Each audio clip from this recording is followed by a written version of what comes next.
Todo comenzó con la mudanza a una vieja casa la cual mi madre encontró apropiada para recomenzar nuestra vida. Esta casa es perfecta, dijo mi madre con jovialidad, pero yo no estaba de acuerdo con esa idea, mas no dije nada, porque sabía que mi madre me lo reprocharía. Yo solo me limitaba a mirar con repugnancia aquella estructura. La vendedora de bienes raíces le preguntó a mi madre, ¿qué le ocurre a su hija? Luce disgustada. A lo que mi madre respondió, verá, cuando ella tenía 5 años su padre murió en un accidente automovilístico. Un borracho anónimo que conducía a exceso de velocidad en una calle estrecha se estrelló con mi marido sin que él pudiera siquiera racionar. El vehículo lo golpeó por el costado provocando que este se volcara y la gasolina se encendiera. Nos quedamos solas, y desde el día en el que mi hija supo lo que le ocurrió a su padre ella solo se limita a escribir y rara vez habla. Cuánto lo lamento, dijo aquella vendedora. Mi madre compró la casa. Todo fue normal por los 2 primeros días, 2 días en los que fue una vida cotidiana, hasta que comenzó la escuela. No conocía a nadie, pero apenas llegué y se supo que mi padre estaba muerto comenzó el bullying. Las cosas que me decían eran horribles, me gritaban cosas como fenómeno, puta, sin padre, y un montón de otras cosas de las que solo me quiero olvidar. No lo pude soportar, volví a mi casa para encerrarme en mi cuarto. Mi madre ni siquiera se percató de cómo estaba. Cerré la puerta entre lágrimas, y empecé a llorar como el día en el que él murió mi padre. De pronto, comencé a sentir una pequeña brisa, y de la nada unas voces empezaron a retumbar en mi cabeza. No sé cuántas voces eran, pero recuerdo perfectamente lo que me decía. No llores, no lo mereces, humanos crueles, destructores, salvación, perdición, siempre vigilando, siempre a tu lado. A partir de ese día comenzó lo extraño, los objetos se movían o desaparecían solos. Incluso mi madre entró a mi cuarto una noche preguntando si me encontraba bien, porque ella veía una luz blanca que iluminaba todo por las noches. Un día después del cole encontré una llave tirada en el antejardín de la casa. No fue difícil verla ya que tenía una especie de llavero que emitía un brillo cegador. En la llave había también una etiqueta que decía sótano. ¿Cómo era posible que en 2 meses no la haya visto ni yo ni mi madre? E incluso, ¿sótano? Nunca supe que esta casa tuviera un sótano, pues la vendedora nunca dijo nada al respecto. Busqué lo más que pude, hasta que vi una puerta detrás de la escalera la cual ni yo ni mi madre habíamos visto. Resultó ser cierto, aquella llave en realidad era la llave para la puerta del sótano. La abrí bajo las escaleras, llegué a una habitación considerablemente grande. Las paredes lucían viejas y desgastadas, mas las repisas estaban llenas de cajas. Fui revisando cada una de las cajas para solo encontrarme cosas tales como ropa y viejos discos de vinilo de esos que solía escuchar mi abuela en su viejo tocadiscos. Creí que no habría nada de mi interés, hasta que lo vi. Entre una de las cajas había un muñeco, un pequeño muñeco viejo y desgastado.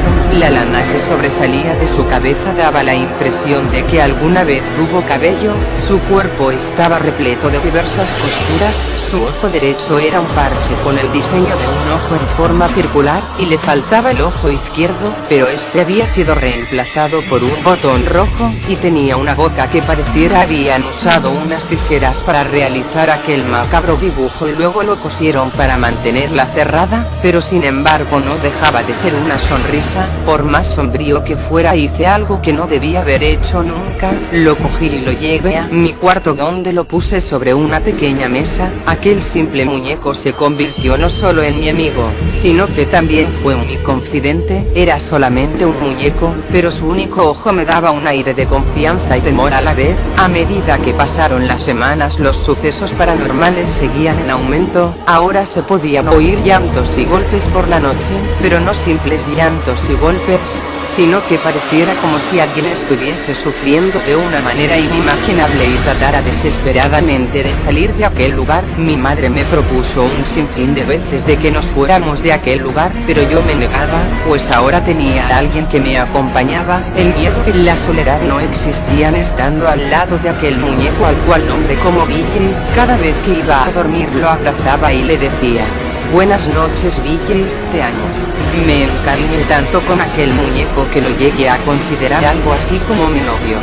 3 meses después mi madre y yo ya nos habíamos acostumbrados a estos sucesos. La verdad es que nunca nos esforzamos por hacer que se fueran por temor a que ocurriera algo peor. Sin embargo, hubo un día en el que dudé que fuesen realmente fantasmas. Yo no tengo un pijama, solo uso un camisón blanco a la hora de dormir. Estaba cansada y aunque luché por tratar de quedarme despierta no lo conseguí. Eran las 9 de la mañana, me había despertado temprano, pero lo raro no era esto, sino que al despertar ya no tenía ropa interior, y mi entrepierna dolía. Simplemente lo ignoré, pensé que había sido un simple caso de sonambulismo. No presté atención a Ville por los próximos 5 días, y lo hubiera seguido haciendo, pues ya no me importaba en lo más mínimo, pues yo ya tenía a mis amigos, y él ya no era necesario. Un día después de la escuela solamente me recosté en mi cama y vi a Ville. Solo cerré los ojos unos minutos y empecé a sentir una extraña respiración frente a mi rostro. Abrí los ojos y lo vi a él, observándome fijamente. Me dijo con una voz que pareciera provenir de una persona de carne y hueso: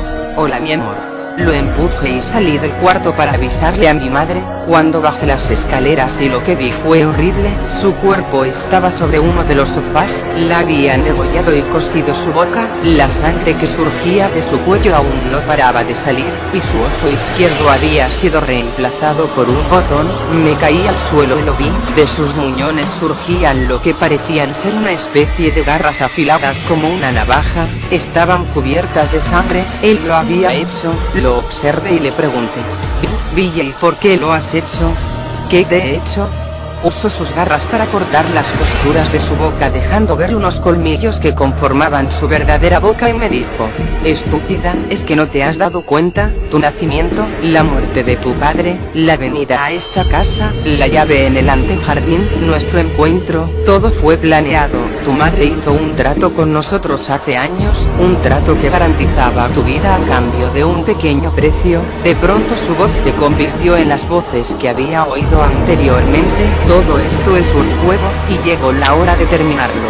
De la nada la casa se empezó a incendiar y también aquella criatura empezó a gritar y a incendiarse para terminar diciendo: tú nos llamas Ville, mas nosotros tenemos muchos nombres: Abigor, Belzebú, Belial, Jezebel, Casdella, Samael, Lucifer. Los 7 conformamos este ser, y nuestro poder está fuera de tu entendimiento. De pronto la casa se derrumbó dejando ver un lugar lleno de criaturas de toda clase de formas que torturaban a las almas que habían caído en aquel abismo. Bienvenida a nuestro hogar, dijo aquel monstruosidad que poco a poco se dividía para dejar ver unas criaturas monstruosas las cuales no puedo describirlas y yo solo y quiero olvidarlas. Después de eso solo recuerdo haberme despertado en el hospital con usted a mi lado.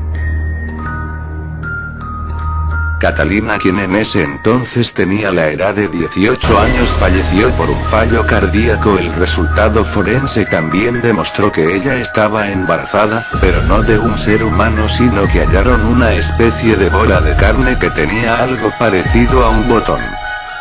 Investigaciones posteriores demostraron que aquella casa había sido ocupada por un culto satánico el cual secuestraba y sacrificaba niños para confeccionar una clase de muñecos llamados Kriegers, cuya función consiste en atrapar en su botón a los demonios a través de un rito de invocación para poder hacer uso de estos y poder comunicarse con ellos. Lo extraño de la casa era que en los escombros jamás se pudo hallar un sótano, solo se pudo hallar un pentáculo tallado en el lugar donde según la testigo se ubicaba la entrada al sótano. Algunas llamas seguían encendidas incluso después de 6 años, lo que dificultaba la investigación. Afortunadamente la madera jamás se desintegró e incluso se logró captar un sonido con la grabadora que pareciese ser del propio infierno.